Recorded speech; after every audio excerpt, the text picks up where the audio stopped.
Bilisan mo, malapit na magbukas. Relax, kaya pa to. Relax? Wala pa tayong sapat na pandesal. Meron yan, konting tiwala lang. Tiwala? Oras ang kalaban natin. Mas okay nang maayos kaysa minadali. Mas okay na may maibenta kaysa wala. Mas lalong walang bibili kung pangit. Ayan, mabilis, dapat ganyan.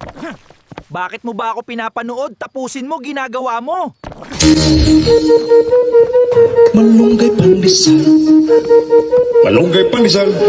Dami niyan, baka mapait. Healthy yan, dagdag value. Value? Baka umalis customer sa unang kagat. At least hindi bland.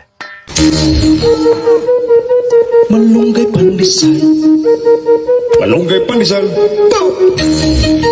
Ganito ibebenta natin? Okay na yan, tinapay lang yan. Tinapay nga, pero mukhang eksperimento. May kumatok sa pinto. Opening time na. Tinapay para almusal. Malunggay pandesal. Pandesal. Wala